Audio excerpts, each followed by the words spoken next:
Salut les families, j'espère que vous allez bien aujourd'hui. Vaste sujet que celui de la parentalité positive. Voilà, pourquoi ça nous concerne tous. Je vais vous laisser un petit peu le temps de vous connecter, éventuellement de partager le live. Donc, vous commencez à avoir l'habitude. Ce live restera publié sur mon mur, mais également dans mon groupe en mode maman et femme. Et dans le groupe, vous les retrouvez répertoriés dans annonces et ils apparaissent là dans l'ordre du plus récent au plus ancien. Voilà, donc là, c'est le 10e épisode des mercredis de nos petits. 10 épisodes, 10 semaines que je tiens ce vlog. J'ai appris un nouveau mot. C'est un vlog en vidéo. Voilà, donc je vous remercie de me suivre, toujours aussi nombreux, même de plus en plus nombreux et avec beaucoup d'interactions. La parentalité positive. Pourquoi ça nous concerne tous? Parce que c'est tout simplement une façon de réfléchir et de communiquer surtout différemment avec nos enfants. Donc, la communication, en tant qu'orthophoniste, je ne pouvais pas passer à côté. Et en tant que maman, bien évidemment que j'en ai tiré des intérêts très pratiques. Alors, je vais d'abord vous parler, je vais principalement vous parler d'Isabelle Filiosa, qui est quand même une auteure et psychologue qui est très réputée pour ce courant de la parentalité positive. Et alors, on est presque à un an près, le 9 novembre 2017, l'année dernière exactement. J'ai eu la chance, en tant que présidente d'une association, d'organiser sa venue à Nice. Donc, c'était il y a un an, la conférence d'Isabelle Filiosa sur le thème « J'ai tout essayé, il continue ». Ça s'est passé au CUM et ça a été un succès incroyable. On a eu d'ailleurs beaucoup de retours parce qu'en tant que parents, on est parfois démunis par rapport au comportement de nos enfants. Donc, moi, c'est une auteure que j'apprécie énormément, que j'ai découvert d'ailleurs avec un livre qui n'était pas destiné aux enfants. Et voilà, donc les 3 livres principaux vraiment que je vous conseille, c'est J'ai tout essayé. Voilà, je sais, c'est toujours à l'envers quand je vous montre, mais au moins vous avez une vague idée de la couverture. J'ai tout essayé. Il n'y a pas de parents parfaits. Hop, celui-là, il est génial. Il n'y a pas de parents parfaits. L'histoire de nos enfants commence par la nôtre, bien évidemment. Et du coup, j'en profite parce que le 3e, je ne l'ai pas. Donc, si parmi les personnes connectées, il y a la personne à qui j'ai prêté mon livre, merci de bien vouloir me le rendre. C'est Au cœur des émotions de l'enfant. Celui-ci, il est absolument magnifique. Au cœur des émotions de l'enfant. Donc, dans les grandes lignes, alors ce livre, j'ai tout essayé, il continue, non, c'est beaucoup pour gérer les crises, les oppositions de nos enfants. Habituellement, nous on le laisse traîner avec mes collègues, c'est un livre qu'on laisse volontairement traîner dans notre salle d'attente. Il y a aussi des vieux closers et des vieux voici, hein. Soyons clairs, mais on laisse cet ouvrage traîner et c'est vrai que il est facile en fait, il n'est pas présenté comme un roman, il y a beaucoup d'illustrations et de chapitres. En fait, c'est très facile d'aller chercher un petit peu dans l'ouvrage, de le consulter. En fait, vraiment, je vous conseille de le garder avec vous après l'avoir lu une première fois. Voilà, donc dans les grandes lignes, on a notamment dans cet ouvrage, et ça c'est vraiment quelque chose qui nous importe pas mal en tant que parents, c'est comment réagir face aux colères de nos enfants. Donc, c'est un nouveau courant de la parentalité positive parce qu'en fait, si on se base sur l'ancienne méthode, les anciennes méthodes visaient principalement à nous remettre, alors je dis nous parce que peut-être que j'étais un petit peu dans cette génération aussi, mais il fallait viser à remettre l'enfant dans le droit chemin et donc de le limiter, de le cadrer et ça passait aussi par la punition, le fait de ressentir de la honte et de la peur. Donc en fait la parentalité positive Coucou. La parentalité positive, c'est une nouvelle façon de communiquer parce que on va se rendre compte que dans la vie de tous les jours, il y a suffisamment de situations qui font que nos enfants vont ressentir déjà de la peur et de la honte sans que nous, en tant que parents, on en rajoute dans notre mode éducatif. Donc, il y a tout simplement des changements de formulation à opérer qui sont très simples. Pour revenir aux colères et à la réaction qu'on peut avoir en tant que parent, imaginez-vous qu'en tant qu'adulte, si vous vous mettez en colère, ce sont des choses qui arrivent, et que votre épouse ou votre mari consulte un expert pour savoir comment réagir à vos colères et que cet expert demande à ce moment-là de vous isoler dans votre chambre ou de vous menacer de punition. Est-ce que franchement, en tant qu'adulte, vous pensez que ça va vous aider à apaiser votre colère? Clairement, moi non, moi ça me ferait au contraire péter un câble. Voilà. Dans les formulations positives, il y a des choses toutes simples. Passe à côté de la flaque d'eau qui sera mieux entendue que ne saute pas dans la flaque d'eau. Alors, oui, il y a le fait qu'il n'y ait pas, que ce soit une formulation positive. Mais surtout, et là c'est très très important, c'est que le cerveau de nos enfants avant 2 ans n'est tout simplement pas équipé pour comprendre la négation. Et ça, c'est super important. Parce que nous, on va tout le temps réagir en disant « Regarde, elle me regarde bien dans les yeux. Hein. Tu as vu comment elle me regarde ?» Je lui dis de ne pas sauter dans la flaque et elle m'a regardé, elle a sauté dans la flaque. Ben, en fait, c'est pas du tout de la provocation. Nos enfants n'en sont pas là. Leur cerveau n'en est pas capable. Ce courant de parentalité positive, en fait, c'est basé sur tous les éclairages scientifiques, sur tout ce qu'a pu expliquer la neuroscience par rapport au développement des cerveaux de nos petits. Donc c'est absolument génial et c'est pour ça que moi je vous recommande vraiment ce livre. On peut se reconnaître dans des tas d'automatismes qu'on a. Vous allez au parc, qu'est-ce qu'on peut entendre au parc comme attention, tu vas tomber, pas trop haut, cours pas trop vite, attention, attention. Et c'est très alors c'est beaucoup ancré par rapport à l'éducation qu'on a reçue, mais il y a aux États-Unis principalement dans un parc pour enfants, vous allez entendre le même parent qui va dire waouh super, c'est magnifique, bravo, vas-y, attention, si tu veux je suis là quand même parce que il est bien évident que on va soutenir nos enfants, on va les aider à dépasser leurs limites. Mais on ne va pas les mettre en danger pour autant. Ok, voilà, donc ça, c'est des petites choses en fait qu'on peut réajuster et qui vont nous aider aussi. Alors, c'est facile à dire, il y a des choses où on peut se dire, c'est quand même facile. Moi, quand mon enfant, il pète un câble, façon de parler, ou qu'il y a une grosse crise, une grosse colère, j'arrive pas à réagir, j'arrive pas à gérer. Tout simplement, moi, je vous explique en quoi ça m'a aidé, vraiment, parce que... je reviens là-dessus parce que en fait, quand j'ai organisé la venue d'Isabelle Filiosa il y a 1 an à Nice, j'ai été confrontée autour de moi par d'autres professionnels à des critiques comme étant une méthode seule à part entière et que c'était pas la solution à tout.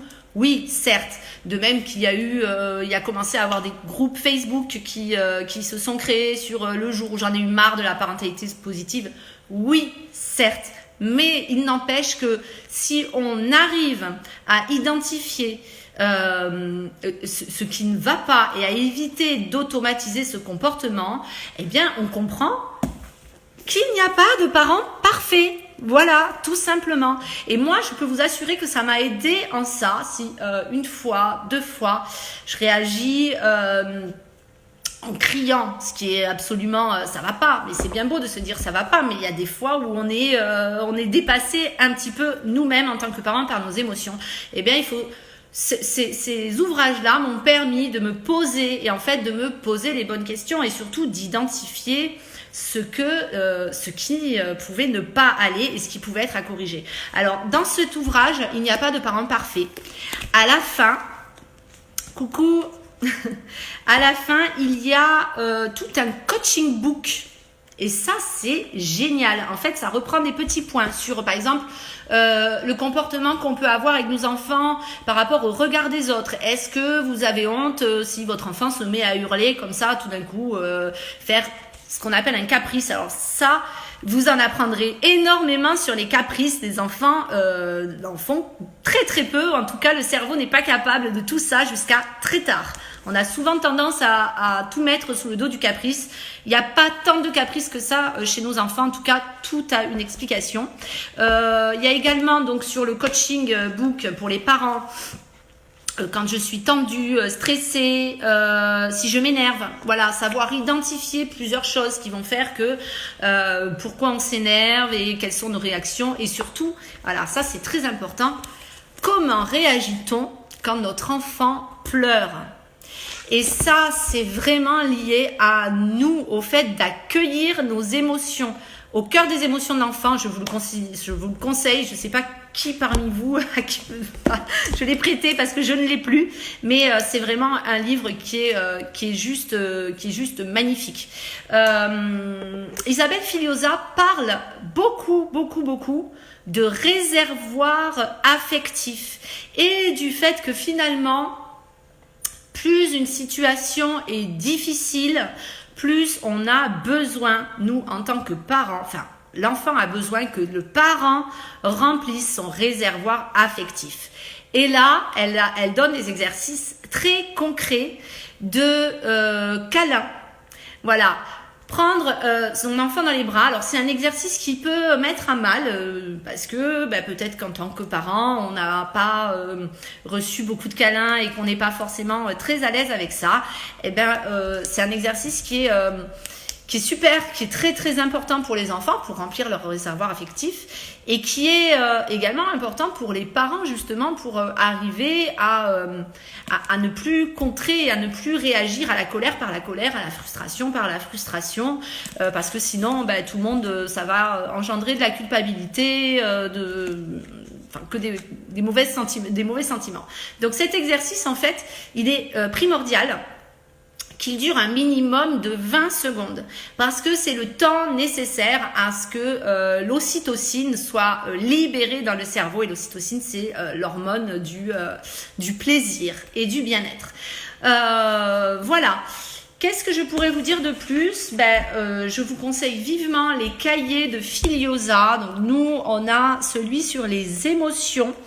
Ça aide nos enfants en fait à identifier les émotions, y mettre des mots. Il y a des choses quand même qui sont adaptées. Je l'ai acheté à Joanne, elle était dès sa sortie, donc je pense qu'elle avait à peine 3 ans et demi, 4 ans. Voilà, il y a des dessins, il y a des situations, on identifie, on doit se dessiner heureux ou en colère. Voilà, Joanne s'était dessinée heureuse. Il y a des tas d'exercices pratiques. Donc là, les cahiers de Filiosa, il y a plusieurs thèmes. Il y a frères, sœurs, la confiance en soi, colère et retour au calme. Il y a énormément d'ouvrages aussi pour les ados qui sont très très bien faits. Voilà. Il y a des choses en fait, principalement, donc c'est vrai que coucou maman, ma mère est en direct, waouh. Il y a beaucoup de choses en fait sur les colères. Donc celui-ci, c'est vrai que c'est un ouvrage qui plaît énormément. Déjà, je vous ai expliqué parce qu'il était très pratique et qu'on pouvait quand même identifier des situations finalement que on va trouver de manière assez similaire dans quelle que soit la famille, quels que soient les enfants. On a quand même des situations plus ou moins de crises qui sont récurrentes, et donc ça peut nous donner des outils très concrets pour réagir et pour y faire face. Je vous donne un exemple qui est un exemple personnel et que je n'aurais peut-être pas eu, qui me serait peut-être pas venu si j'avais pas lu ces ouvrages avant. C'est quand j'ai eu ma deuxième fille, Léane. Donc mes filles ont 5 ans d'écart, ce qui est quand même une belle différence d'âge qui me permet en fait d'expliquer aussi des choses à Joanne, ma grande, quand il y a eu la venue de Léane.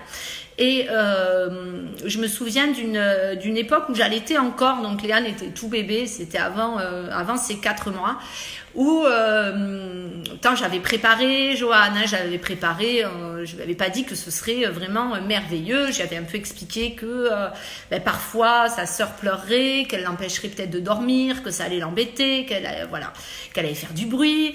Et je me souviens d'une fois où alors c'est pour répondre en fait à la culpabilité qu'on a aussi en tant que parent quand il y a un deuxième enfant qui arrive et qu'on essaye d'expliquer à tout prix à notre aîné qu'on va aimer nos enfants de la même façon. Alors déjà c'est faux, on n'aime pas nos enfants de la même façon, ça ne veut pas dire qu'on en aime un plus que l'autre, mais c'est très important d'être au clair avec ça, on ne peut pas les aimer de la même façon pour des tas de raisons. Et en fait, Joanne, ma grande, m'a dit un jour de toute façon, j'en ai marre parce que tu t'occupes plus de Léane que de moi. Et j'ai pris un temps parce que ma réaction première aurait été de dire mais non, c'est pas vrai, regarde, je t'accorde du temps parce que j'essayais quand même d'être attentive à tout ça. Et en fait, je lui ai dit oui, c'est vrai, tu as raison.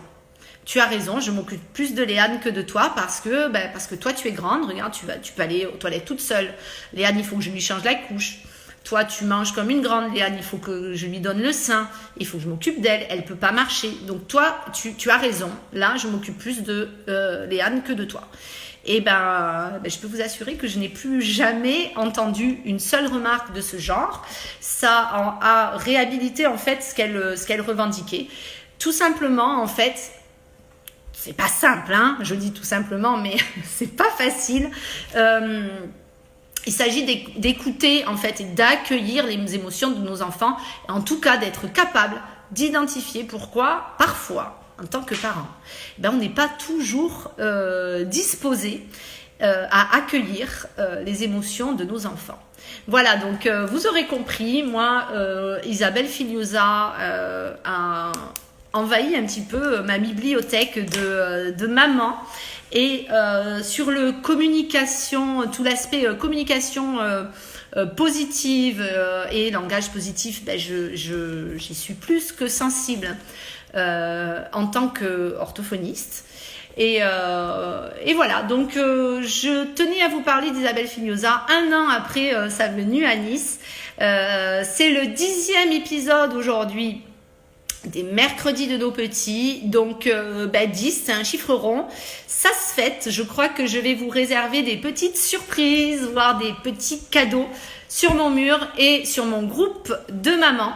Donc n'hésitez pas toujours à venir me poser des questions. Si vous aviez imaginez que vous puissiez, je sais pas, je vais dire un truc un peu fou. Imaginez que vous puissiez poser des questions à Isabelle Filiosa. Et tout simplement, que lui demanderiez-vous? Et je vous invite à m'envoyer toutes vos questions en privé pour qu'on puisse en faire peut-être quelque chose. Allez, n'oubliez pas, chers parents, qu'on fait toujours ce que nous pouvons, du mieux que nous le pouvons. Et merci les familistes de me suivre toujours aussi nombreux. Je vous dis bonne fin d'après-midi et à très bientôt. Bisous.